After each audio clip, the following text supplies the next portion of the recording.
to expect from the month ahead in such challenging times when most of us here in South Africa and around the world are locked down one way or the other and find ourselves unable to do all our usual things, even to be our usual self. We are challenged at so many levels, both as individuals and as members of a community and as a country.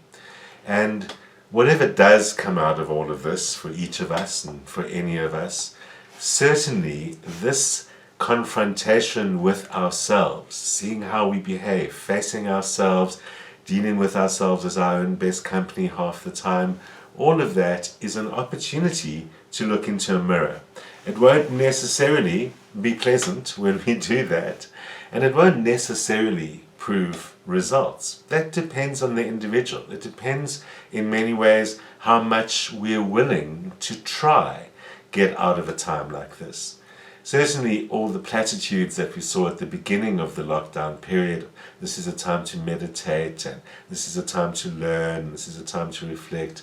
Well, that is true, but certainly has turned out to be a lot more challenging for people than they might have expected.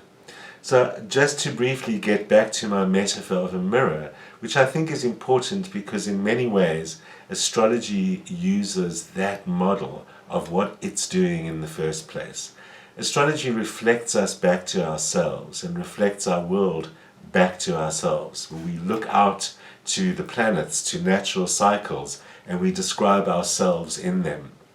And that is a process of reflection. Astrology is not a psychic art or a mystical art in those kind of ways. It's a type of a science, a little bit unlike other sciences that we have, but is largely achieved through study and practice and technique. And so the principle behind that technique is one of really reflecting ourselves in astrological cycles, whatever we might believe the reason for that to work actually is. Certainly, when we use the language of astrology and we look at how these cycles work, it is predictive. It's not really just us doing what we do and then seeing ourselves in a mirror, but it's us doing what people have always done. And why astrology is reliable is because it's a model based on an entirety of human knowledge and experience going back literally thousands of years, and a model of how time and cycles work. And one thing that model shows is that there are times of great big social changes which still happen relatively gradually, although accompanied sometimes by a great deal of drama. And those social cycles are much less rare than we believe. Historians have long noted that our memories are short, so short that we don't remember that cycles like these occur every 35 to 40 years. So this particular cycle occurs about every 35 to 40 years, and indeed, if we look back over those times, is responsible for considerable shifts in worldview that happen in the ensuing years and even decades that follow them, and certainly with dramatic events at the time often associated with austerity and difficulty, occurring last time in the early 80s, a time of great economic difficulty. Maybe people don't remember that so well, but might remember the AIDS crisis developing at that time, and the mid-1940s, just after the Second World War, a time of enormous austerity. People had to adjust to a very changed world and a very changed idea of what the world is. Imagine returning to your bombed out city in the mid-1940s and you have a good idea of how they must have felt about a changed world. And gradually, over the years, over more than 5 years, they would gradually rebuild the world and in many ways give birth to the modern world that we know, the technological post-nuclear kind of world that we live in. So it's always got that quality of a global challenge and great big changes that will ensue. But we must remember that it isn't really about turning everything on its head. Yes, there's a lot of change going on. We talk about a lot of change. people talk about it as if it's the end of the world, as if the world will never be the same again. That might be true, but not in a black and white fashion, as in everything you knew is gone and everything new is coming. That's a gradual process that we experience regularly, and we experience it a few times in our lives. So we do need to keep a little bit of sanity around that. Certainly the world will be changed. Gradually we will adjust and adapt. Some things we might never go back to. But certainly it is important to understand, and the wisdom that astrology teaches us about times like this is that everything is cyclical. Everything does return. We have lived through this before. We have survived through this before, and it wasn't very long ago. We would do better to enlarge our memories than to run around hysterical as if we are the unique recipients of history's dramas. In fact, by learning from them, by looking at them, by seeing how did the world adjust and how did the world cope and what changes did happen, we can get back to reflecting on ourselves and always ask ourselves, just as a personal exercise, what does that teach me about life on earth? What does that teach me about how much I have control over and what affects me that I don't have control over? And how much does that teach me about where do I have control? Where can I implement control over my own life so that no matter what changes around me, I'm able to weather that storm? Historical changes are always an opportunity for self-reflection, and perhaps that's the most important reflection of all. What is in my control and what isn't? And those things that aren't in my control, there's very little point in getting hysterical about. And those things that are in my control give me an opportunity to reflect and perhaps to change. Looking at the country in the month ahead, we can see that many of the current challenges are ongoing. Not surprisingly, it looks as if much of the lockdown remains the same, at least over the next few weeks. The government has spoken about a gradual easing, a gradual relaxation. There isn't much difference shown in the chart compared with last month's chart, so I expect that might be more gradual or limited than we might like to believe. But whether or not they actually let us out of our houses, it looks like very much the same situation is ongoing. So that's not surprising. In fact, what the chart really shows is very much a strong concentration around, on the one hand, the domestic part of the chart, which is why we're all sitting at home, and on the other hand, the one that we call behind closed doors. In fact, I've spoken about it often enough because I often speak about secrets that the government keeps and hides and so on.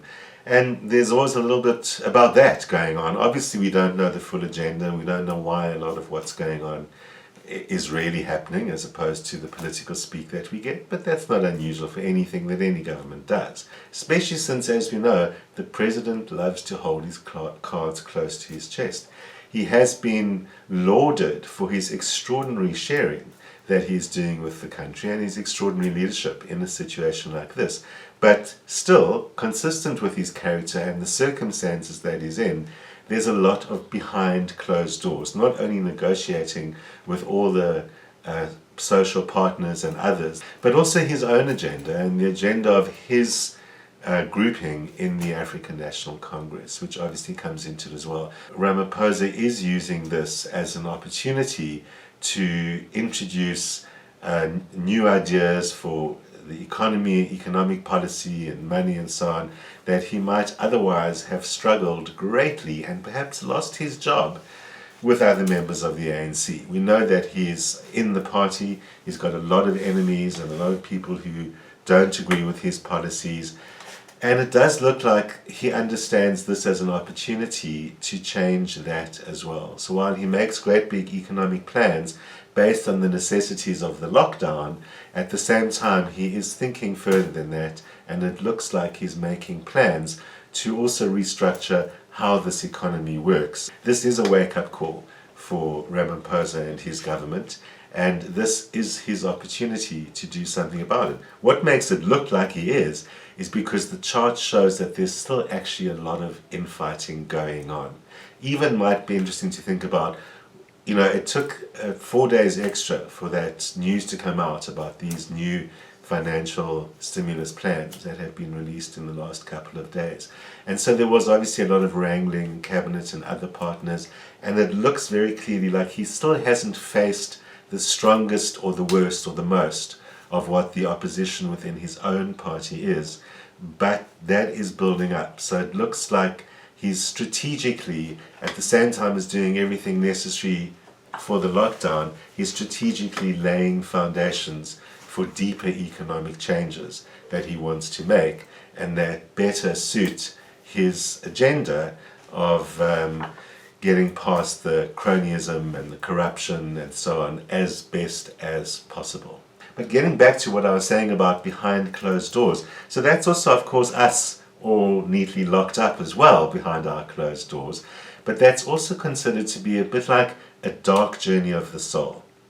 And so what I was saying about self-reflection and the opportunity for us all to reflect is true individually and as a nation. It's an opportunity for us all to understand about inequality and poverty and what those differences mean, and when we face a crisis like this, for these to be so highlighted that people are galvanized into action in a way that perhaps there is a future for.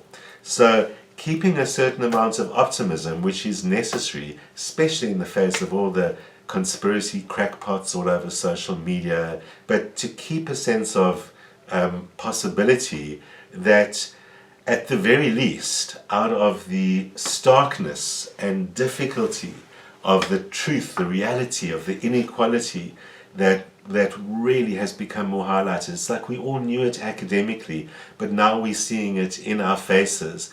That's where the greatest change may happen. That perhaps ordinary South Africans will also learn the things that we all need to do. There are ways that we need to understand each other and account for each other, so that when crises happen, and crises like this will happen again, it's inevitable, that's the whole point of cycles, that we're better equipped as South Africans to deal with it. The best outcome is that government comes up with policies that suit the majority of the population much better, and that the population themselves begin to understand each other and take care of each other. With enough self-reflection, enough deep change can happen. The period of self-reflection behind closed doors and so on looks like it lasts for about a year.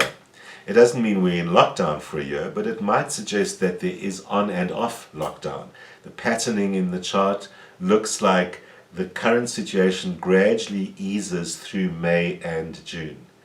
Things are a little bit easier after then, but then again late August and September looks like it could be, at worst case scenario, a total or partial lockdown at that time, but it's another push against the situation that we find ourselves, or perhaps a getting over the hill through that push that begins to improve things from November onwards. And certainly I call November the month that the cloud lifts. And then from February, March next year, things are looking a lot healthier in the national psyche, and hopefully the rest of what the nation is all about. You know, one of the other lessons that we've really learned from all of this is that we've got to respect nature more because of what we've seen happening in the world as soon as we got ourselves out of the way. And so one of the ways for us to also respect nature more is to understand ourselves to be creatures of cycles, and that nature itself works through the principle of cycles. It's not about what we want, it's not about what we get.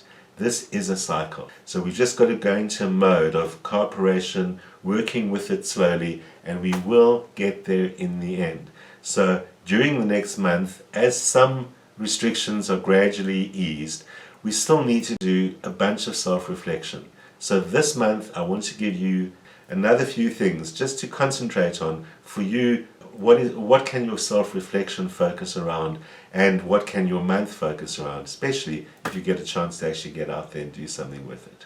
Aries, your focus this month to reflect on is relationships. It's all about understanding what's the difference between those that really work two ways and give you something back in return, and acknowledge and recognize you as a person, bring you back the love, and those that don't. You might not be able to do much about relationships now, or you might be surrounded by them in a small space, But this is an opportunity to reflect, what do I really need and what do I really give back? And who in my life really does that for me? If you are able to go out there in the world and you do interact with other people, look at it at every single level. And it's all about asking yourself the question, is the love I invest returned to me? Reflect on love, Aries. And Taurians, your reflection this month is to begin to realize how much you've gotten yourself into the situation of depending on others for their resources or whatever the case may be. What I'm not saying is don't do that. I'm saying the reflection is to understand sometimes I need some things from other people and sometimes I must rely on myself. What I don't need to get from other people is any kind of security. But I can get resources that I don't have myself or things that I'm not capable of doing myself. Taurians, concentrate what's the difference between getting my sense of security and getting actual resources I need. Security is for you, resources you can get from them. Making that difference can bring a lot of clarity into your life. Geminis love two things the most: knowledge and information and social interactions. And this is a time, Geminis, to reflect on both of those things and how they may or may not come together. Geminis also need to look at personal relationships and ask yourself the question, what do I learn from that? As someone who needs input, who loves knowledge, who needs a lot of stimulation, looking at the people around me and the situations I've put myself in and asking yourself the question, am I learning anything? Do I get any good quality intellectual or thoughtful information out of that? People often see Geminis as dilettantes and as shallow and you're anything but you could be giving that impression if you just do everything. So focus on, where do I learn something from the people around me? Let me be more choosy about who and where I go. Cancerians, perhaps more than most at this time, need to reassess their goals and ask yourself, do my goals meet some of my core needs? Because some of your core needs have been exposed by the current situation, and they're some of the ones I was referring to at the beginning of the show, and that is your need to really provide for and help others. You have a great capacity to give people strength and succor and, a sense at least of safety in critical times like this. It doesn't mean you have to run around volunteering, although put that on your bucket list for next time we face a major crisis. But this is the opportunity to think, where in my life can I do things, whether it's voluntary things or other things, that gives me the opportunity to give a sense of nurturing and providing beyond my own family. Leos, you had a lot to do in the last month during isolation and lockdown, and now it really is a time for reflection for you. The good old question of who are my friends really is what needs to cross your mind at this time. Doing so much on your own and having achieved so much of your own personal goals in the last month, you can now really start understanding who do I really need in my life. There might be some that I don't, and the ones that I really do are people who are connected to me through true friendship. Remember, the question, Leos, is who are really my friends? And true friends are people who support you and help you no matter what the circumstances, and generally they don't want anything in return. This is a great opportunity to sit and think and realize, and for once and for all, make sure that only the ones who love you are in your life. Virgos, there's so many ways that you like to help people and like to be useful and so on. And perhaps as much as the need for that is strong now, you're finding yourself with less opportunity to do that. And you need to take a pause and think about, firstly, how can I help myself? And more importantly, what help do I need? What help should I be giving? And this is a time to also understand where you are appreciated for what you do and where you aren't. In charitable situations, of course, you don't need appreciation, but your chart suggests focus on those one-to-one connections where it's quid pro quo, where there's an obvious exchange of gains, where it's not just about you doing something for someone else. Your personal relationships look very important at this time, and this is a time to sort out those that really are good for both of you and those that are just good for someone else. Time to make a change. You know, Libra, if this was any other time, I'd be saying this is your time to get out there, to travel, to do things. but that's not going to happen much. So this is a time to do it where you are seated. Armchair traveling, virtual museum tours, all of those amazing types of resources that have become available to us over the course of the last month or two. But what's at the heart of that, Libra, is that this is very much a me kind of month. The best kind of self-reflection of all. You can sit back and think, where have I been neglecting myself? Where have others been neglecting me? Now that I can get my priorities back in order because of the changed circumstances, let me put the me priorities at the top of this, or at the top of the list. Librans, the lockdown has exposed that there are new skills that you could use. What better time to learn them than now? Scorpios, it does look like you're worrying a lot about money, and that is a legitimate concern at a time like this. But it's also an opportunity to rethink, how do I generate the money? Never mind just the job, but what's at the heart of it. And Scorpios, at the heart in your chart this month is, what do I love to do? What was I born able to do? What am I naturally talented or gifted at? Finding in some way, how will you bring those back into your life? Whether that's in your job or your next job or whatever you're doing, once the world is back fully in full swing, the challenge to yourself, the lesson that you can learn. I don't want to do things that I don't love, and I don't want to do things that aren't me. Spend your time figuring out what are me, what are the things that are me, what are the things that I naturally do and that I love to do, and finding a way to bring those more into your everyday life in the future. Sagittarius, your reflection this month is all about appreciation. Appreciation month for you. Appreciation of all the people around you who've been so supportive and who give you so much input. You are famously the life and soul of the party, but you're also famously just moving on to the next thing and doing your thing, and sometimes people, ironically, think that you're heartless or cold is because you just move on from one thing to the next. So this is a time to pause and really just give back some of the warmth and some of the love without having to be the center of it, just in a gentle return, showing signs of appreciation, showing signs of understanding the love and support that you're getting on their terms. We know that you know what that's all about, but everyone else is moving a little bit slower than you. So take a little bit of time to show some of that love and appreciation back. It comes naturally to you anyway, and that will keep the support going. Capricorns, ironically often called homebodies and people who like to stay at home, but of course one of the more ambitious signs in the zodiac, and finding your ambitions frustrated might have been pretty challenging for you over the last month. So of course this is a time to redefine some of those ambitions and pretty much get back to things that you really always want to do.